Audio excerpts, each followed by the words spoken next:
Good evening, everybody. Thank you for joining us tonight. My name is Rob Klein, as many of you know. I am your somewhat humble-ish host of Oral Histories Live. I'm delighted to see all of you tonight. A little bit of housekeeping here at the top. You may hear a fan going that is interfering with the dulcet tones of my voice. It is because the condenser has frozen. There is a big block of ice on the condenser, and so we're working on it. I don't know if you knew, this building is a little bit old. So we are working on that, and we apologize for any discomfort, but we'll try to keep you distracted and entertained. Let's see, what else do I know? I know that we need to thank our friends Mike and Esther Wilson for supporting Oral Histories Live. I know that coming up on June 22nd, that is a Saturday night, we will be holding our annual Famous Last Words. Anybody ever been to Famous Last Words? Okay, good. Make all these other people come with you. Here's what Famous Last Words is. It's our annual fundraiser that is grounded in the idea that this facility used to be the Turner Mortuary. So it's a mock funeral, We make someone prominent in the community sit through their own eulogy, written by the fine folks at SPT Theater, and it's hilarious. Also, there's food and drink, so it's a heck of a deal. It's a fundraiser for this wonderful organization. So if you don't have your tickets yet to Famous Last Words, give us a call or get on the website.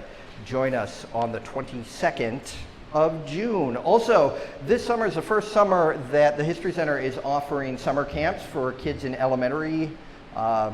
kids of elementary school age. There are a number of different camps to choose from in June, July, and August. So if you know little people who enjoy history or should enjoy history, which of course is all of them, take a look at the camps and send them our way for the summer.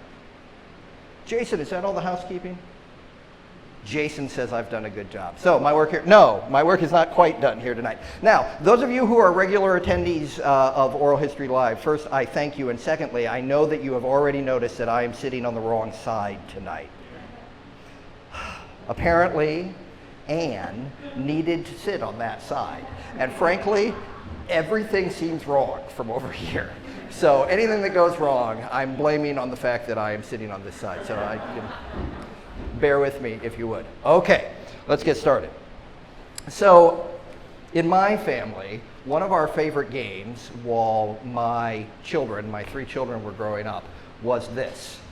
Let's name the 9 Supreme Court justices. You all play that game, right? It used to be more fun than it is now. But when we got good at name all the Supreme Court justices, you have to sort of move up to expert level, right? And expert level for us was name all of the children of Percy and Lillia Harris.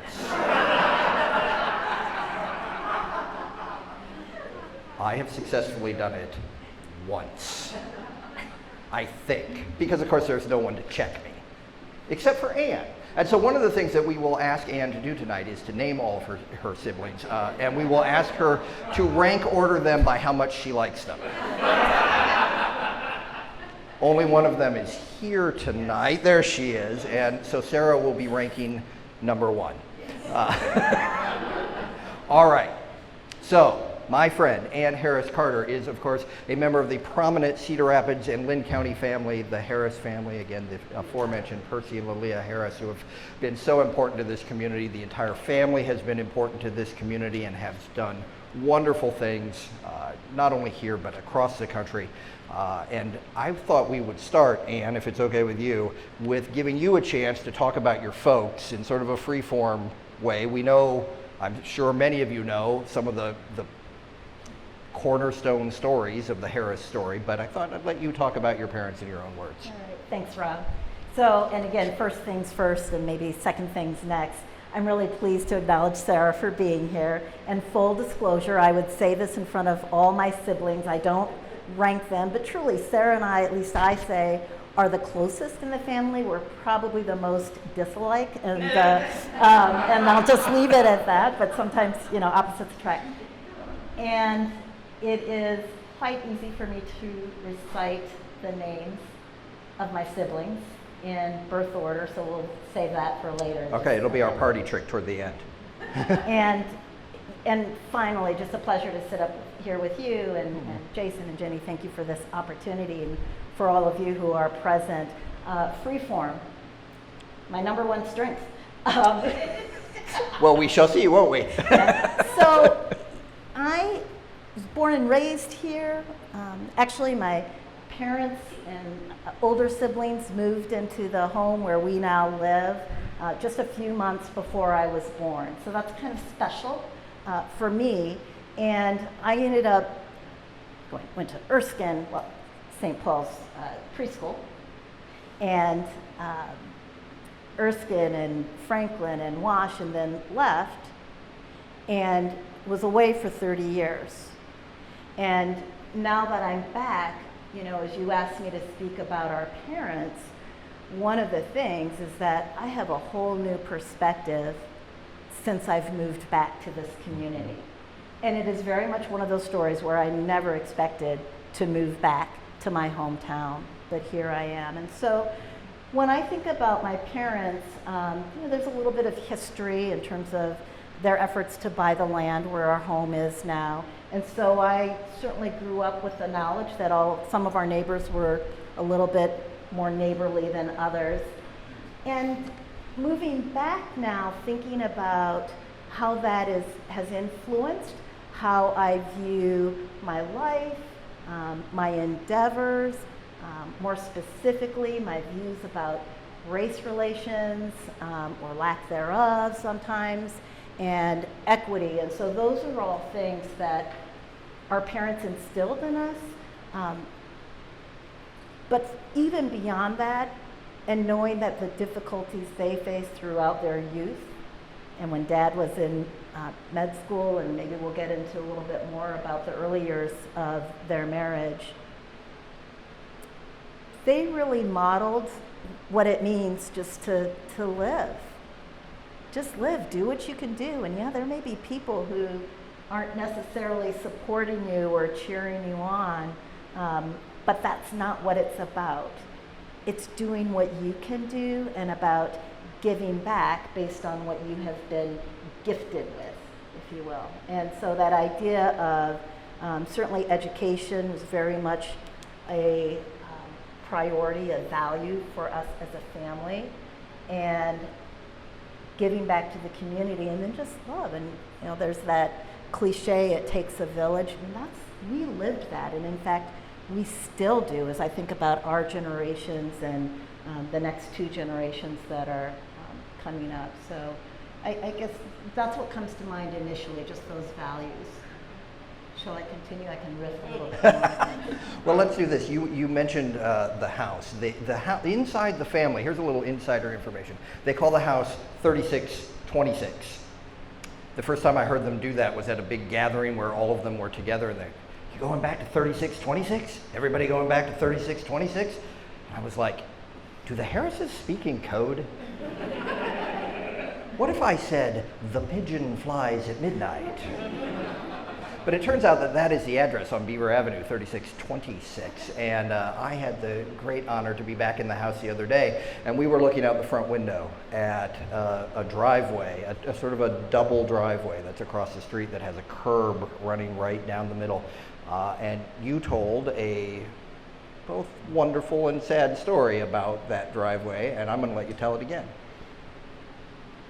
When I came back to Cedar Rapids and started living in our home, it gave me an opportunity really to grow up again, but with the lens of an adult. And what Rob is referencing is that there literally was a petition in the neighborhood of individuals who were expressing that they did not want us to build a home in that neighborhood. And so, shortest distance between 2 points is a straight line, right? When the family moved into the house, my older siblings would sort of walk the long way around to get to Erskine, because there was no street that went directly from our home to Erskine, even though it really was a straight shot. And so across the street, there are 2 homes with, again, this sort of double driveway. And there's an individual in this room who lived in one of those homes after all of this happened. But at some point, the neighbor in one of those homes said to my dad, you know, your children don't need to walk all the way around to get to school. I've already spoken to the neighbors who live behind us. They can just cut through our driveway, through our backyard, through the neighbor's backyard, enabling us to travel a straight route to Erskine Elementary School. The neighbors who lived in the other house had signed the petition trying to block my parents' purchase of the land where they built our home. And so I grew up knowing that to be the case, and I shared with Rob earlier, it was just the reality of life. I don't think I ever had a sense of bitterness because of that. I mean, I just knew that there were people who didn't necessarily support you or welcome your presence. And so moving into that home, and nearly every day or multiple times a day as I'm looking out the kitchen window or other windows, I still remember, I said, that's kind of a big deal. That's kind of a big deal. No wonder I'm so screwed up now. And that may or may not be true. But what I remember is I just knew that just don't pay any attention to the neighbors in the other house. Now, what's been kind of fun as my sisters and brothers and I have aged a little bit, we exchange stories, and we know we've aged because we tend to hear some of the same stories over and over again. One of those stories, though, we have some older siblings who would walk on that beam, if you can envision a balance beam, almost that separated the 2 driveways. And I had sub-siblings who, would walk on it, and as I just recently learned, would sort of dip down or maybe to see what would happen or if anything would happen. And so now, again, processing that through the lens of an adult, it's that much more significant about who my parents are and how they lived their lives and what they modeled for us, because that was not a conversation in the home. I mean, we knew the history, but again, we just sort of kept moving on and went to school, rain, sun, snow. Got to get to Erskine. That's where all the cool kids went. No, really, it is. It's where we all went. So I'm just going to sketch in the story here for those of you who may not remember the whole story of the Harris house, all right? The Armstrong family made some land available on Beaver Avenue to Percy and Lilia so that they could build a house. And then some of the neighbors created a petition suggesting that maybe that would harm property values in the area. And there's a famous and disturbing recording of the United Methodist Church, St. Paul's Methodist Church, conversation, if you will, about whether or not they were going to make that land available to the Harrises. Fortunately, justice and Christian behavior carried the day, but not, as your story illustrates, not completely, right? There was still some prejudice to overcome. I'll add a couple details to Yes, that, please. because Robert and Esther Armstrong became aware that our parents were having difficulty finding a home as Dad was beginning to launch his medical practice. Now, I understand they had 7 children, so that certainly was a factor, but there also was, they experienced discrimination because there were multiple occasions where they would have an appointment to look at a home, and they'd show up and suddenly the home was no longer available for purchase. That's the story that I've heard. I wasn't alive then to experience it, and so that tugged at the heartstrings of Robert and Esther Armstrong, and they donated 3 plots to St. Paul's United Methodist Church with the request, as I understand it, that one of those plots be sold to my parents. And so Yeah, controversy ensued, and ultimately the church did vote to sell that property. They had 7 children at the time, and they were just getting started. Now, you were the first child born after they moved into the house. That's Is that right? Is that right? That's right. So we moved in February 9th on our oldest sister's birthday, and I was born in May. Which is when all the cool kids are born. Man, that's pretty good. All right, so let's stick with the house for just a second. After we looked at the driveway across the street, you took me over into the living room and talked a little bit about that. It's a beautiful space. It's got beautiful pianos in it. Talk a little bit about that space and what you remember about it. We have, there are 12 of us. So everybody has memories or versions of memories, and I imagine favorite rooms in the home. My favorite room is what we call our living room, and I took time to really show the driveway and my favorite room to you. That room is special because, to me, we didn't use it regularly, and I think Mom would not have wanted me to describe it as sacred, but it had that feel that it was very much a special place. And so, on the one hand, every year when we celebrated Christmas and we very much celebrated Santa Claus, there are some folding doors that would be closed, and we would gather in the hallway, and someone invariably would say, well, I wonder if Santa Claus came, and just lots of excitement. And then that was the one time of the year where there would just be stuff all over.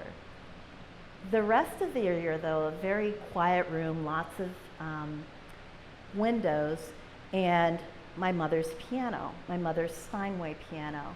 And I mention that because some of you know Mom was a very gifted pianist. And I'm going to come back to that so I can sort of finish the room description, but that's where the piano is. And so for those of us who took piano lessons or studied other instruments, that was the room where we practiced. And I was a very serious violinist growing up, and I majored in music in college, but prior to enrolling, I actually aspired to play in a major symphony orchestra. And do you want to guess whether that happened? If that's been part of it. Yeah, I didn't quite do that. Life happens, and I'm very pleased with the decisions, most of the decisions that I've made. What I said to Mom was, I studied piano as well as violin, all the way up through my junior year in high school, and then continued on with violin. And I think really thousands of hours that I spent in that room. I mean, literally. Until there was a time period when I would get up at 5 in the morning and practice in the basement before catching the bus to school. I did that too. But the room just has a beautiful view, actually, of that same double driveway, but also of the lilac bushes outside the bay window. And Mom, not only a gifted pianist, but truly a green thumb, which Sarah has inherited. I did not. But just a beautifully peaceful room, simply decorated, and I could go on. I mean, I have to be cautious about not having an attachment to stuff. And there is stuff in there, not just the piano, but even some of the furniture that is still there. But it's not even just the stuff, it's the memories and the emotions. I remember when Mom sat in the chair, or I remembered not only when I was practicing, but when Mom would accompany me, because Mom was my #1 accompanist for any violin recital or contest, just about. Or when Mom was accompanying my oldest daughter as she played violin, or encouraging one of my nieces or nephews or other siblings. So yeah, it just gives me pause. And so it's really very special to be in that house. And even as that happens to be my favorite room, there are a lot of special things there. So here's a little detail I left out, no doubt because I'm sitting here on the right side of the stage and everything is confusing to me. So Anne and Sarah, no. Listen, I need all the material I can use, so the being able to joke about being on the wrong side is important. What was I saying? I was saying that Sarah and Ann live in 3626, so there's a continuation of the legacy there. We talked a little bit about, you were a little uncomfortable around the word legacy. There were some things I called her parents famous. She was a little uncomfortable around that, a little uncomfortable around legacy, but can you talk about some of the responsibility maybe that you feel to the family and the community and those sorts of things, and how that is reflected or amplified by continuing to live in the house? Sure. It certainly is amplified, and I thought about, I consider my parents to have been humble people, and maybe those of you who knew them would agree with me. I don't know. But that's how I remember them. And they were proud of what they contributed to the community. Having said that, it was just something that this is what you do. This is what our parents did. This is what my mother's grandmother was born into slavery. So, the whole involvement and literally experiencing Jim Crow laws and civil rights and so forth, was just a part of their DNA. And I think that their presence in the community impacted each of us in different ways.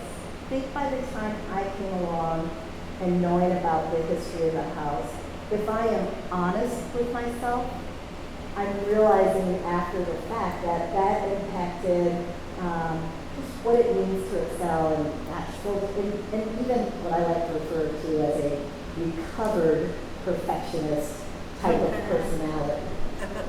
And it's that much more weighty having moved back to town.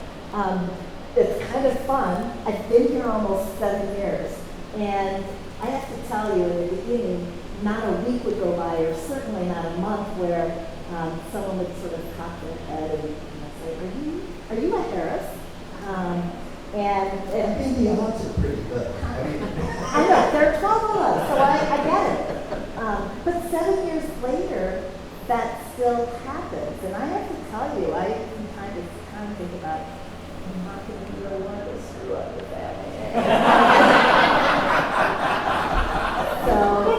So hopefully hopefully I'll be successful in that. Well, and the family name, right? I mean, it's going on gold. Right? I went to Erskine and was born in May, and don't want to say building after my family, but this new book, what's that sort of thing? So I'm going to back up, because there's actually an apartment building near Paris. Really to honor primarily my father.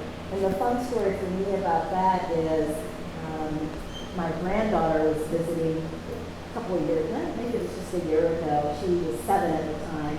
And of course I had to drive her around town to the construction site and or to the site and then to this apartment building. And she wanted to have her picture taken in front of it. Now, that was important to her. She was also impressed in our family room, the room where we spend much of our time. There are several photographs of Martin Luther King Jr. on the wall from when he spoke at Coe College in the 60s, and the family friend took those. So that was very impressive to her. She was going to go back to her school in LA. And we have pictures. So it's nice when you think about legacy. She would be great. And then Lynn County, and specifically Supervisor Ben Robbins and Supervisor Stacy Walker approached us, and there were plans underway to build a new facility for the Department of Public Health and Youth Development Services. And as I understand it, it was the final building or rebuild following the historic flood here. And so they approached us and shared with us their idea, and we had to discuss it for just 12 minutes. all together in one room or over email? One of those. We're going to talk about emails. email here in a little bit. And so that building is well underway. As a matter of fact, we got a phone call that said, hey, would you like to tour the building? And I'm thinking, it looks like a hard hat zone, so maybe there's more going on inside than I expected, but we're going to tour that soon. And sounds like things are on time and on budget for a September completion, and then the opening will take place soon after that. But it's a big deal. I mean, I just, I'm not even sure what words my parents would use to describe what it feels like to be honored in that way, because I have a difficult time myself. It's really a big deal. And the fact that it's those two departments paired is, certainly Dad with his medical practice and serving as the Lynn County medical examiner for decades, and that makes sense. And both parents place a very high value on education. Mom had, I think, more hands-on involvement through various task forces and back then PTO, but also other broader community stuff. And what an outstanding combo for who my parents were and what they, just their passions. You helped me remember a story about that apartment building. So I'm going to briefly detour, right? So I am part of a little writing group that, until his passing, was sparked by my friend Randon, who was the husband of one of Ann's many siblings, Lilia. Just to keep it confusing, there's Lilia and then there's Lilia, and Percy would come to Writing Lad readings all of the time. He could probably recite the first chapter of each of our books. And one night we were doing a reading, and it was shortly after the apartment building had opened, and Percy came to talk to me afterwards, and I was congratulating him, and he said, Rob, what I really love about that apartment building is it sits on or near the site of where there was a barber shop when we first came to this town, and it was the only place that African Americans and black people could get their hair cut. And it really meant, I'm going to cry telling this story now, it clearly meant a lot to him that this apartment building bearing the family name was in that location. So thank you for reminding me of that. I'm grateful. Okay, let's talk about the siblings, shall we? So one of the things that's remarkable to me about the siblings, not just their sheer number, but that they span 25 years between them. And so what I always say is that if you've lived in this town for any length of time, you have your own personal Harris. My personal Harris is Grant, a brilliant trumpet player I went to high school with who now teaches math in New Orleans. My little sister's personal Harris is Rebecca, the youngest of them, who is a brilliant school administrator. I don't know, there's a job open that I just think Rebecca should consider. I'm just saying. But at any rate, that's 25 years is a long time in a big span. So it's time to play our game. Let's name the Harris siblings. Okay. You can do it in. Do you want a timing? You can. No, I am confident in your speed and ability, and you can do it chronologically instead of by favorites. At work I have this expression about top down, bottom up, middle out. So we can do it too. But anyway, this time. So Bruce, David, Lilia, Peter, Philip, Paul, Mark, Ann, Sarah, Matthew, Grant, and Rebecca. She kept looking at me like maybe just in case I would help her out. Well, no, there's going to be a test. I think that. Oh, a test later. So I hope you all took notes. Yeah, exactly. Matthew. Yes, Matthew. Yeah. So we talked about a variety of things the other day about your siblings. You talked specifically about Paul and Philip and some of their shenanigans in the backyard. But What would you like to say about the various kids? Yeah, Rob had me giggling the other day. Well, so 25 years, and I'm number 8, and I have 3.5 years on either side. So Sarah's 3.5 years. I talk about my age. She may not talk about her age as openly. But anyway, Sarah's younger. And so some of my siblings I've come to understand think of me as the youngest of, a middle set, and others the oldest of a younger set. So I share that to say, as the youngest of an older set, Philip and Paul, who are twin brothers, did some special activities with me growing up, some fun stuff. And I also, they played what back then was called Indian ball. I think it was a variation of softball. I don't know that people use that expression anymore. Or basketball, where they would go down to Richmond. So when they were younger, and I would tag along. They're 5 years older than I am. So they're doing these sports with their friends, and invariably I would develop a crush on them. And some of these people, now that I'm back, or now that I'm older, I've had to make these confessions. I will not be doing that tonight. Wait, you had to make those confessions? I felt compelled. More power to you. I didn't have to. So, one of my fondest memories, and perhaps again there's been some embellishment over time, is they decided that they were going to make a playhouse for me, an outdoor playhouse, and that they were going to build that playhouse out of adobe bricks. And so we have a lovely woods behind the home, so there was an endless supply of mud, but they literally spent a summer mixing mud with straw and water, because that's how you make adobe bricks. And I don't know, Sarah may not be old enough to remember this, but in my memory there were, maybe not hundreds, but tens and tens of these adobe bricks. And maybe even survived over winter. I'm not sure. I might be making that part up. But I was very excited and maybe helping or just watching them. They were making me a playhouse.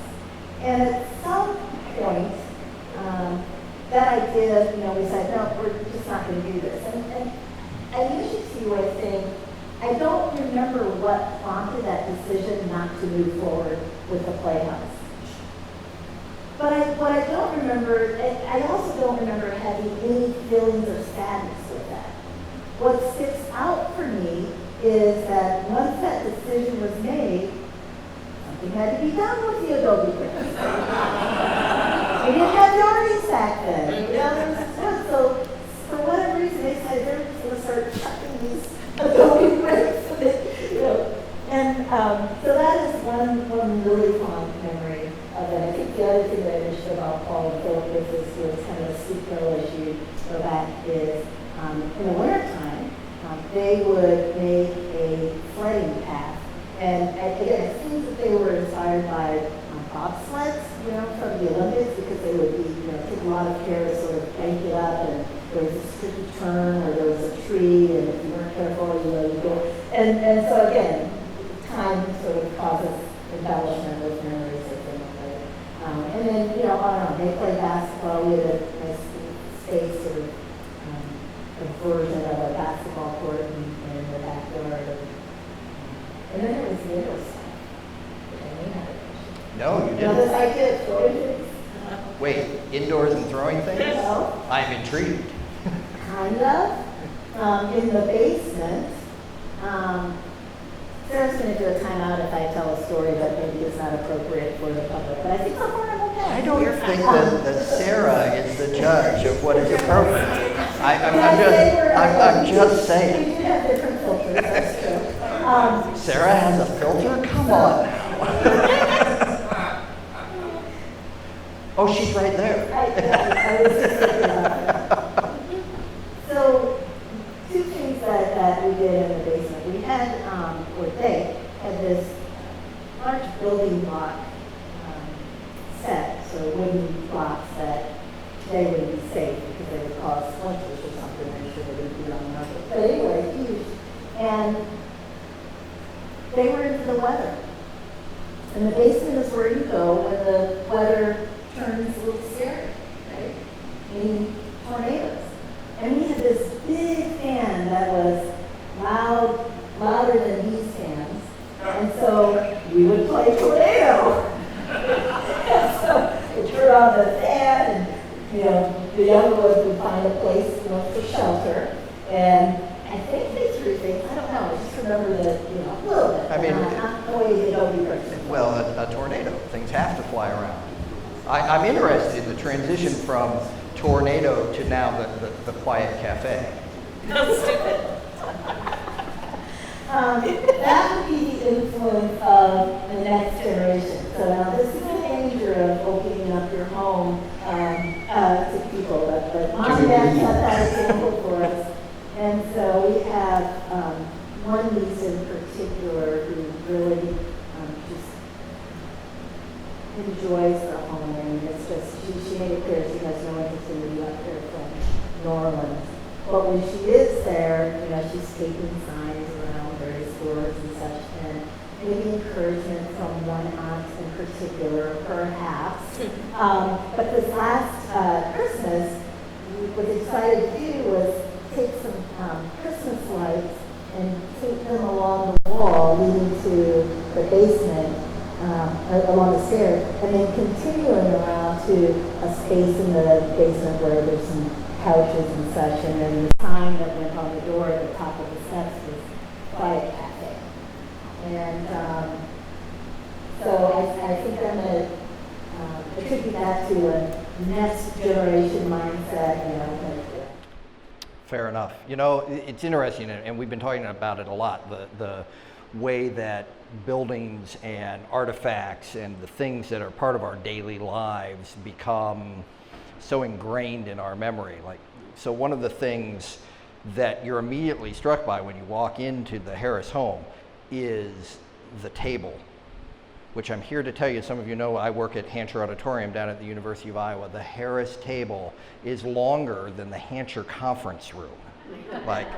I'm not sure it would go in there. It's certainly longer than the table that is in there. Can you tell me a little bit about the house as a gathering place for sort of the original family, but now this sort of extended family as well? So it's two long tables end to end. Although Sarah and I have talked about separating them now that, and Mom and Dad did that at some point, so we're not, I think we're okay. You don't have to justify it to me. And then we'll put it back together when the siblings are back together. So two tables end to end, and it was a priority for, I think, Mom in particular, for us to have dinner together. Now that's kind of funny because I mentioned Paul and Philip. Most nights during the week they had practice of some sort or another, whether it was sports or debate or something, and often I was at rehearsals, and again, I'm just sort of speaking about that center group of siblings. And while you bring up the story of the table, I can't talk about dinner and that table without reflecting on the preparation that Mom went through together. And so for those of you who remember the spiral-bound tablets, some schools use them for spelling tests, Mom has hundreds of those probably. And she used them for, sometimes there were diary notations, but in this particular case, what comes to mind are the grocery lists. She made grocery lists, they were organized by aisle in the grocery store, and she made menus for dinner for every night of the week. If it was going to be leftovers, she would note that. And then she developed her grocery list accordingly. And what I remember about those dinners, and again, maybe all of us weren't there, and sure, there were nights when something else would happen or we'd go to Bishop's Cafe. Yeah. Is I had this memory that every dinner had to be had to have a green vegetable. And salads sort of counted. Peas did not count because they're starch. Now, I've asked some of my siblings about, you didn't know peas were a sir. My degree's in music. I Jason is changing his whole diet. And in some families, corn is a vegetable, but not a vegetable. And I have asked other siblings and discovered that not everybody shares that memory. In fact, I might be the only one. But what's funny about that is I've mentioned it, of course, to my own children and my son, who's an adult, and my son is 22. He said, that's okay if they don't remember, Mom. I'm going to carry on that tradition. But yeah, so that large table where we would gather, and so our own family, and then for Thanksgiving, when I was growing up, I think I could probably count on one hand the number of times that the extended family didn't gather at 3626 for Thanksgiving. And so even today, as while there's that long table, and we still have gatherings, it still tends to be a hub, even though Mom and Dad have passed. People just sit wherever. Usually people aren't having to sit on the floor, but some people choose to do so. And so it's not only that long table, but just that idea, this is home, this is the extended family. You're welcome here. All right. We try to keep the piles off that table, but we're kind of a file by pile family. I think we need to remember things for There was plenty of room. Yeah. All right, so you mentioned early on that there was a time in your life when sort of a big five orchestra was sort of your career goal. That's not the direction your career went. Let's talk about your career. And by let's talk about it, why don't you talk about your career? That was a good segue. Thank you. I thought you were asking to talk about the music facility. Well, you can do that too if you like. So I did aspire, usually when I tell the story now, I do say top 10. So, just to cut myself some slack. I like big five better. And maybe it doesn't matter because, so I did end up continuing with the music major in school even after the realization that I wasn't getting up at 5 o'clock in the morning to practice anymore, and frankly was not competitive enough to make it, top 5 or maybe top 20 or whatever. And considered switching my major, but was enjoying the music history focus of the major and just the community that I built up with other music majors at school. So I still had music major on my diploma. At the same time, another hobby and really passion for me was sewing, actually sewing and knitting. And in junior high and probably high school, junior high for sure and high school, I made nearly all of my clothes, including my jeans, including my outerwear. And back then, they had the Gloria Vanderbilt jeans. Do you remember that? With the, yeah. So I had,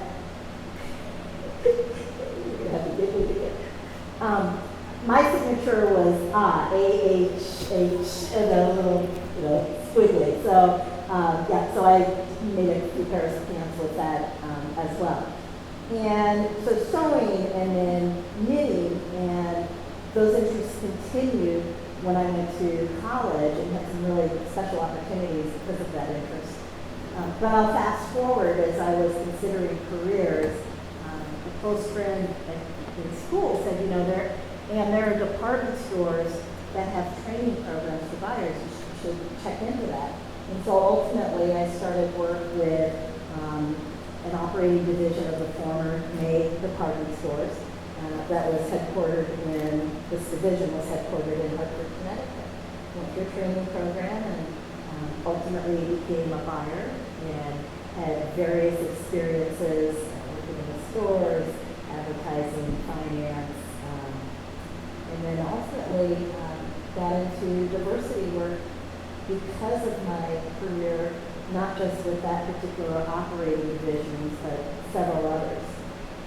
Well, and what did you discover? Let me ask a leading question. What did you discover about yourself What that led to that? What I discovered, and so we had moved to a few different cities, And then it came to a point in time when my ex-husband was called to pastor a church in Columbus, Ohio. And we were living in Pittsburgh, and I had already, earlier in my career, left May, or the division of May, for 3 years. And I missed the culture, working around people that I considered to be smart, people that I considered to be some particularly entrepreneurial, some particularly analytical, but it's where I grew up and where I became an adult. And so I hesitated about leaving, and so as I was considering options, the other thing I'll say is that the 3 years that I left, I also gave birth to my 2 years children. So I sometimes refer to that as, and it's okay because these companies are no longer around, refer to that as my maternity leave from May department stores. But as we were considering what to do, and I was considering, those who were very close to me said, you know, Ann, you don't necessarily have to pick up and move your career to Columbus, you know, so just keep an open mind considering the options. And so at that time, I discovered that I was the highest ranking black female, maybe actually they're black, but black female, because that's safe, in a corporation with 130,000 employees. And that was in 1998. And I thought to myself, that's okay, but it's kind of embarrassing. It's kind of it's not something I want to brag about. It's almost the 21st century. And so I ended up learning through that about corporations that pursue diversity and inclusion as a business strategy. And we didn't have that in my corporation. We had some training, sort of the obligatory training, discrimination, sexual harassment, but nothing about sort of the culture and what talent are we drawing to the company, what talent are we retaining, and how are we learning to make the best of who our customers are becoming. And so I ended up proposing a role for corporate, which May Department Stores was headquartered in St. Louis, and have really been doing that work for almost 20 years. I was with the corporation, with May, until Macy's acquired the company. I love the fact that there's no Macy's in the state of Iowa, because I still have to go to therapy to be able to shop at Macy's. So that's a good one. And then after maybe I ended up, rather than staying with Macy's, working for a bank. I joined the bank in 2007. Some funky stuff happened in financial services in 2008. And then in 2009, I wasn't working for the bank anymore. And so that ultimately led to my coming to Cedar Rapids. I had a transition, some family stuff developed during that transition, and including my mother's illness. And Dad was kind of on a campaign to say, you know, maybe you should move back to Cedar Rapids, and I joined Alliant Energy at that time. I think the other thing that I'll say about Alliant Energy, while I started with the company in a diversity and inclusion role and kind of layered on some other HR type stuff along the way, I also worked for almost 3 years in energy efficiency. And then I moved back to diversity and inclusion last year. So what a thrill for me. I mean, I still feel like a newbie to the utility sector, but to have an opportunity to do something that wasn't an obvious fit for my resume. And I shared, I think with you, I say this to others at work and elsewhere, that experience in energy efficiency was for sure the steepest learning curve of my entire career. It also has been one of the most gratifying for lots of reasons, but so those would be my career highlights. Right. So we've come full circle around the notion of legacy.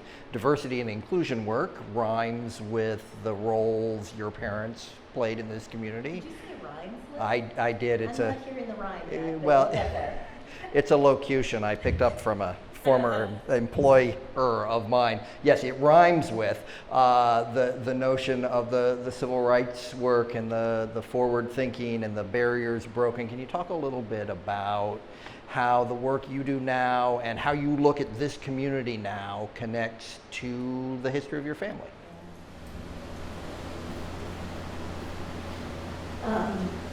For probably all of my life until moving back here, I tended to think about Dad and his contributions and his visibility in the community, because really of the two, Dad was the most visible.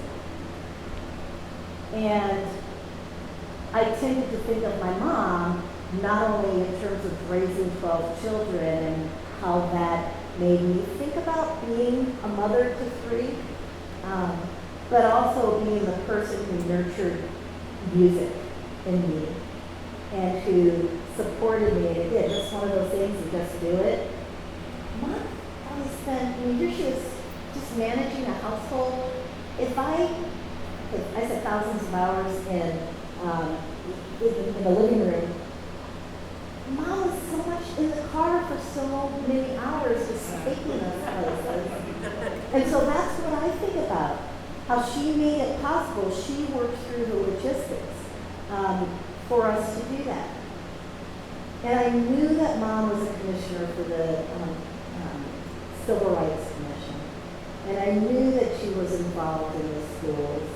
And I knew that she was doing other stuff in the community. I didn't really equate that to the work that I do in diversity and inclusion until after Mom died. And that still saddens me. I mean, it is what it is. I can't change it. But it's one of those, how did you miss that? And I was actually at a conference. It happened to be a diversity conference right here in Cedar Rapids. And I was one of the organizers, so I was in a front row seat.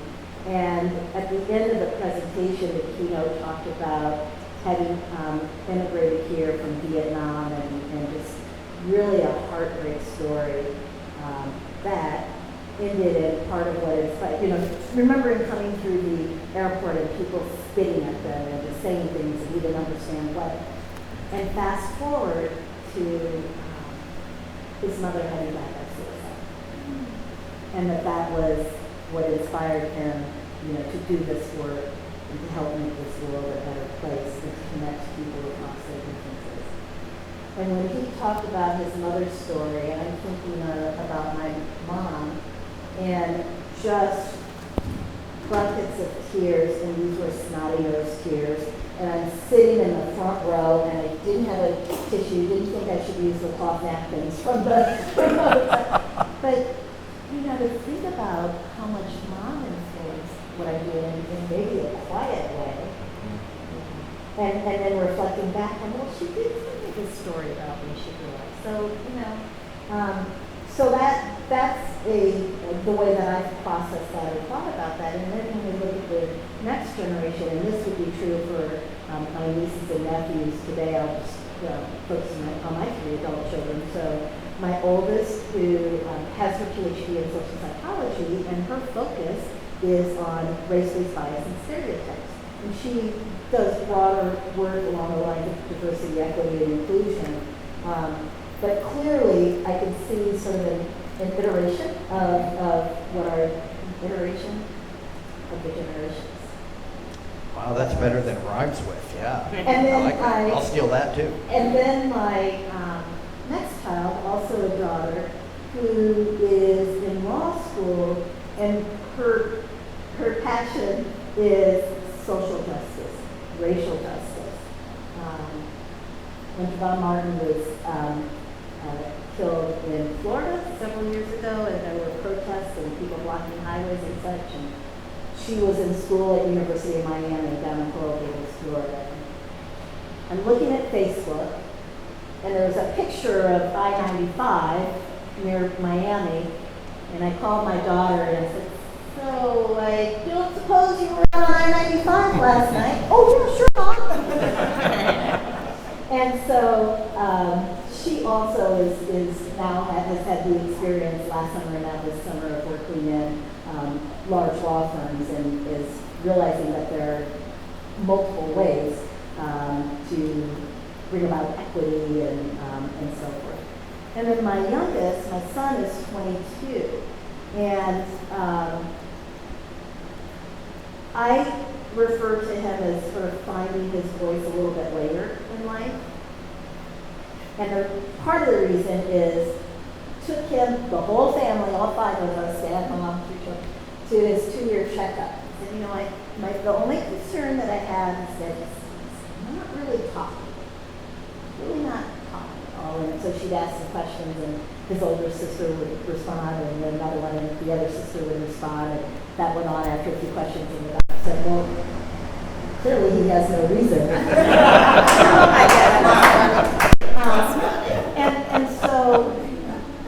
And then in 2008, when Barack Obama was elected president, and the children all experienced some interesting comments from classmates during that election cycle, when the announcement came that Barack Obama would be the 44th president of the United States, my son, who was in middle school at the time, we have a black president. And I had never heard him express that type of, not just the emotion, but it had never dawned on me that that would be a thought for him. And so now he has just graduated from college and has had some speaking opportunities and did a project on how black males come to discover their masculinity. You know, and so each of them, I'm very proud of that, and my parents were able to see some of that. And now I have a granddaughter who is 8. Her mom was the one in law school. She was a teen mom. And my granddaughter, Time magazine, many of you probably remember, maybe still subscribe to it, and there's a Time for Kids. And so one of the issues was about women's suffrage and women, when they got the right to vote. Well, my daughter, and this is again her mother, the racial justice person who's, keeps close tabs on how, not only what is taught in the schools, but how things are taught in the schools. So clearly there had been some conversation, but my granddaughter wrote a letter to Time for Kids and said, your article basically should also have talked about when black women received the right to vote. And so here she is, a budding activist at the age of 8. And again, I certainly want to honor my nieces and nephews and my siblings who, whether they have children or not, are instilling those values and those behaviors. All right. We could transition to the Sarah Harris rebuttal portion of the program. But I thought maybe we'd take questions from the audience first. Sarah, you can ask questions. Well, you go ahead. Okay, I'm going to put you on the spot. I had the honor and privilege of speaking with your father in the podcast. He always was so together, such a gentleman. What is the one story that would make him go, no, don't tell that?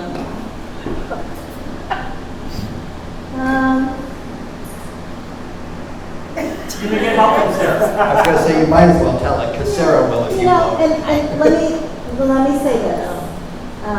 I'm sure many of us have experience with aging parents or aging relatives. And so, there were some things towards the end of Dad's life that were new experiences for us. And I don't know that he would necessarily say, don't tell people. I think at that point, he just didn't care. Right?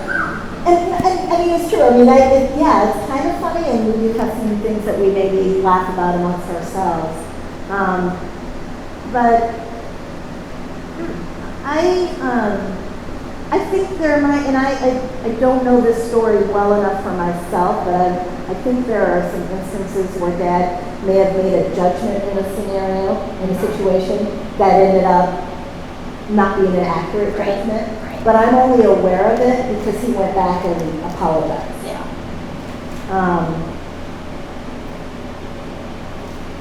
And he would tell the story openly, again, as he was maybe not recognizing that his memory wasn't as sharp, or at least not acknowledging that. There was a time when he couldn't remember where he was parked, but somehow was driving someplace and got disoriented. And there was somebody who came to his aid and helped him. And that's a story that he told because he was so appreciative that this individual ultimately helped him. So I can't think of,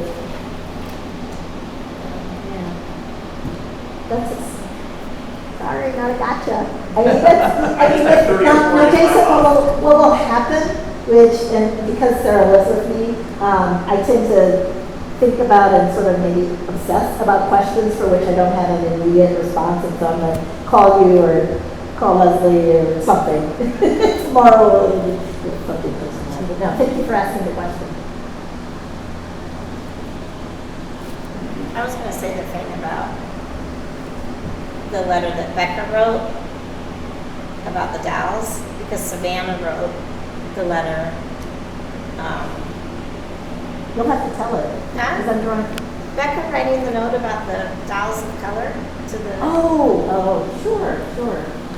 So this is a letter that my daughter Rebecca, whose mother wrote when she was 7. So Barbie dolls, again, back then there were Barbie dolls, not necessarily all the other dolls on the market. But when I was growing up, there was one black doll, sort of a Barbie doll type of doll, available. And by the time my girls, who played with dolls, were coming along, there were more choices, and not just black, white, but different shades of brown. And at least available on the market, not necessarily where you needed them. And so we would get the catalogs in the mail that would have the designer Barbie dolls with literally designer clothes. So I think these days you can pick up a Barbie doll for probably $9.99 at CVS or other stores. But the lowest price point in these is $49.99 up to $499.99. And so Rebecca, when she was 7, asked the question, Mom, why do they only show the face for the African American doll? And so if you can envision a catalog, I'm dating myself, where let's use KitchenAid mixers or towels or a tool set that now stuff comes in color. So there'll be the large photo and then an inset that gives sort of the other colors or varieties that are available. And so that's what they did with the Barbie inset. So, good mom that I am. And also working in diversity. That's kind of a joke. These are the jokes, folks. So, and because I was working in a diversity role for a major national department store, we talked and said, I said, why don't you write a letter? And at the time, Robert Eckert was the CEO of Mattel. And she did. She wrote a letter, Dear Mr. Eckert, my name is Rebecca. I am 7 years old, and I have a lot of Barbies. And I want to know and then ask the question. And I did a slightly longer letter and talked about my experiences. And one of those experiences when our oldest, Evelyn, named after mom's first name actually is Evelyn, one Christmas she wanted a my-size Barbie doll. That's like a 3 foot tall, my-size Barbie doll, African American. And so her dad, who lived in Hartford, Connecticut at the time, literally went up north to Springfield, Massachusetts, west to West Hartford, east to East Hartford, and then finally south to Danbury, Connecticut, before finding an African American my-size Barbie doll. And so as parents, we were kind of cynical, and the response that we got, not from Robert Eckert, but from customer services, and we certainly don't mean to offend. We'll go to our website if you want to see the whole, lineup of dolls. And they included 2 coupons, which I think was more exciting than anything else for my daughter. And and explain to me, like the stores. And I'm a reason, so I get it. You do your analytics and figure out what's fine, and you try to drive the market in one way or another. But we certainly wouldn't want to take a risk when the black population is only 10%. People start keeping it again after American. But it's funny, and thank you for reminding me of that story, because Rebecca was 7 when she wrote that letter, and my granddaughter was 8 when she wrote hers. So. Her daughter. Yeah, right. So Legacy, it right is. there, Yeah. right? Yeah, sure. Yes, sir. And you made a comment a minute ago about your dad being more visible than your mom. And it reminded me sort of an anecdote that leads to a question. Your parents had a couple of contacts, one being political, and of course there were many political figures that would find their path to the Paris home to seek their support.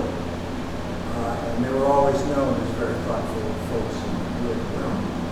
But what I recall is that, and I think it was even in one of our campaigns, when somebody was writing a note, and I think they were writing it to your dad, and somebody else said, "Don't you dare write only to person, because he will be very angry if the letter is not included in equal stature, in equal status."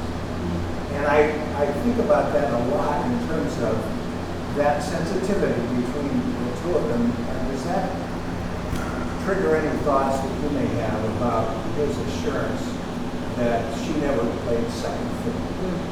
That is an example of something that I didn't recognize until much later. I mean, really until my adult life. I mean, I was aware that both of my parents were deeply engaged in politics, and growing up, in fact, I have some pictures. I remember specifically Dick Clark, who became a U.S. Senator, and John Culver, and maybe not, coming to the House several times, and I don't know that they were necessarily hosting her. It was just, so there were introductions, but then, kid, and like, kind of gaga.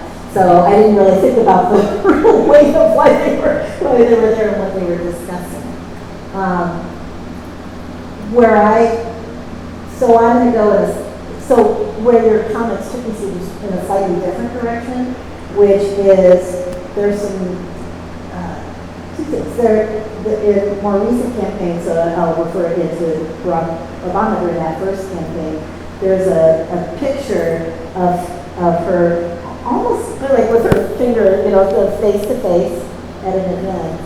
And she was just that way. She could hold her finger up like that and still be, the kind lady. And I know there were times where she, again, because she has told us and others who were there, expressed in her, basically take the high road. Whatever you do, take the high road. The other thought that comes to mind is just the way my mom used her voice. And so living in the home, there's lots of stuff there. And some of it has historical significance and some of it is just stuff. I was saying, again, Maddie did this evening that as we're going through cards, because my mom saved a lot of stuff, there are a number of cards from Patty that are just each really short. I've said that to other people in this room, I don't start calling it names, but so that's heartwarming. But not only did she save cards, she also saved emails. She printed emails. She printed the drafts of the emails, and in many cases we have both. And I just, again, felt compelled to sort of go through those and kind of discovering a side of my mom that I didn't recognize growing up. In those emails came across a number where she had written politician, and maybe it was a compliment or an apology that she didn't get to a meeting, but there were some where she was expressing disagreement, and here's why. And I know you may have a different perspective, and so maybe that plays into what you're saying. It's just, I guess it speaks to the fact that Dad recognized her voice, and that not everybody else recognized her voice. Other questions? And with all the successes and contributions that your parents had, did either of them ever speak to any significant regrets or mistakes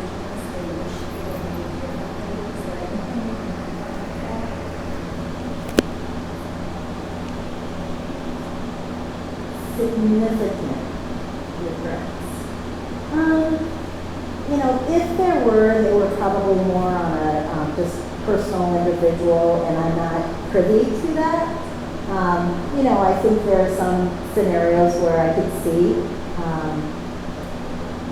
but even I don't know. Regret is a word that I just don't really associate with them because it's more okay. It happened.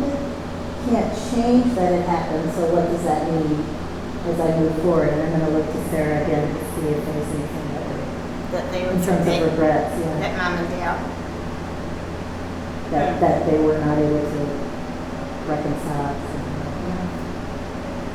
I don't know. I mean, I think they took a lot of pride in being really good parents, and they may have had, you know, different things with individual kids, like I wish I'd done this or that. That's the one thing that comes up for me. That probably says a lot to those people when just. I think so. You know, and that said, there were still topics that we didn't discuss as a family, you know, and everything. And so some of those I came to recognize as I grew older.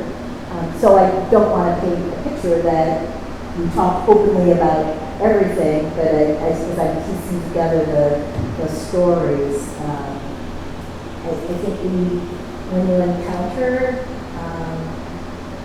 adversity, because I think it's fair to say they were resilient, and so it's more lessons learned as opposed to, thank you for asking. Yes. So, thank you for your stories and telling us a little bit about your family and your background.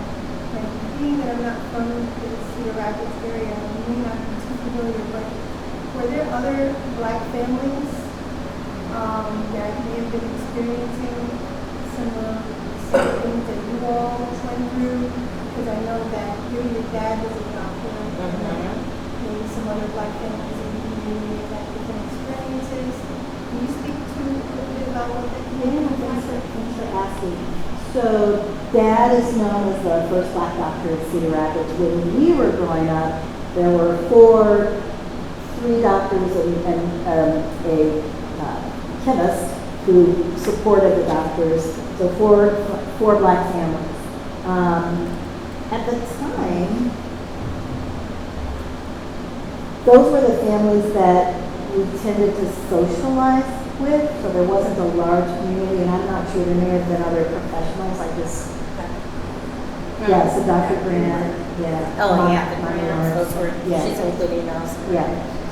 So what I did learn about through one of my former coworkers, is one of those families, Black families, who moved here 2 years after Mom and Dad did,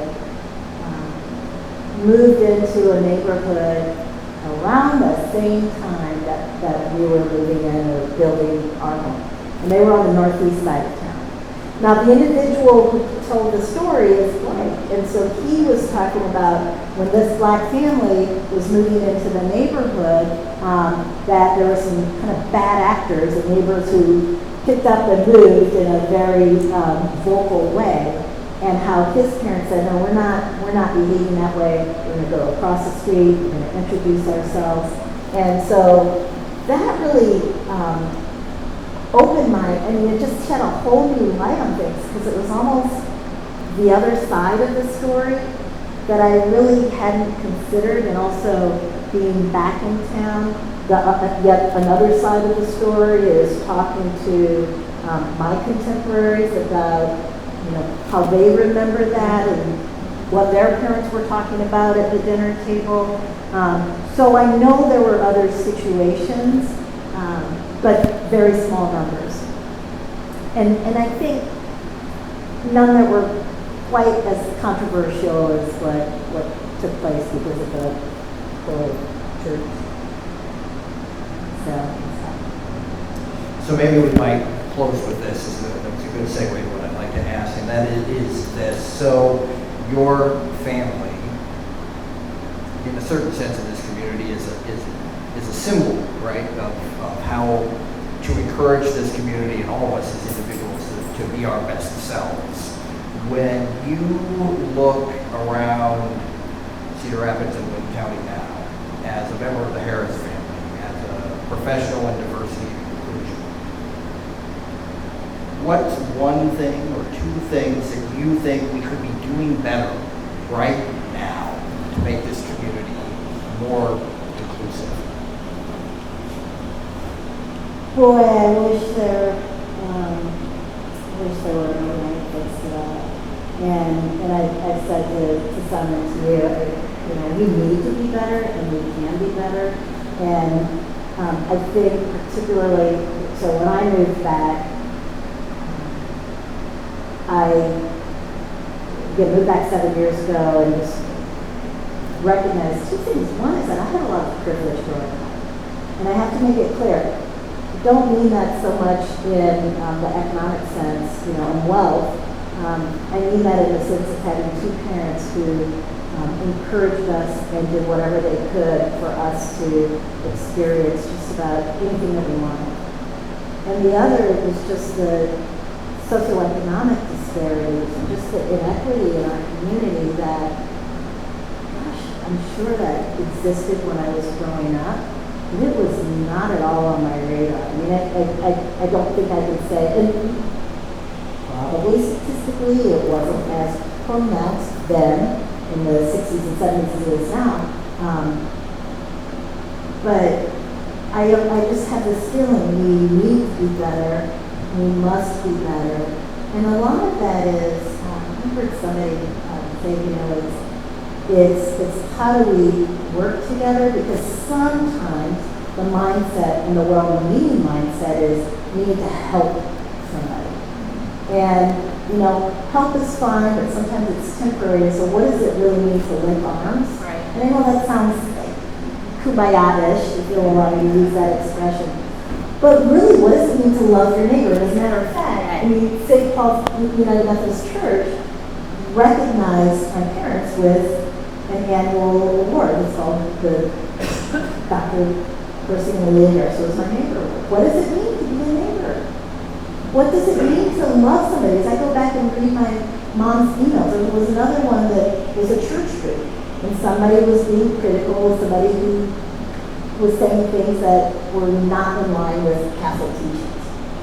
And Mom, in a very kind way, using her voice in her way, was saying, basically, let's be careful, about judging others and being critical. And so we don't do that well, and it's not human nature. So it takes that extra effort in the work that I do. When people hear about bias or white privilege, and if you're not familiar with those expressions, I'll be happy to chat with you afterwards or at any point in time. People see it as a threat. There are 8 pieces in the pie, I want 7. And it's not about slicing pie. It's I think, and I'm not sure if this analogy quite works, but it's more, how do you expand it? How big of a pie do you need so everybody gets just enough not to gain calories? Not to gain weight.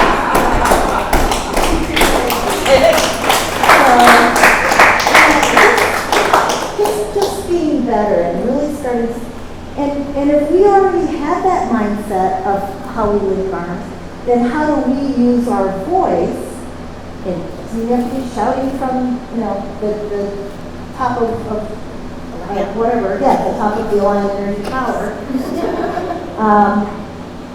What does it take to be, I'll use that word, ally to somebody who speaks up? Because we all have our circles of influence.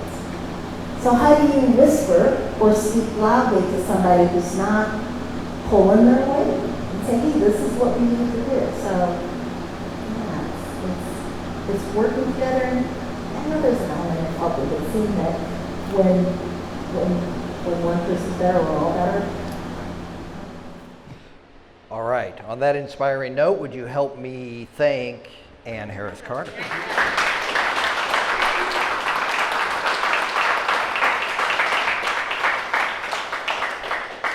Hey, we think the work we do around here at the History Center is really important for preserving our past and building a foundation for the future. The fact that you're here suggests that you think that's important too. Tell your friends, tell your family, join if you're not a member, and continue to support these events. We'd be very grateful indeed. Thanks for coming tonight. We appreciate it.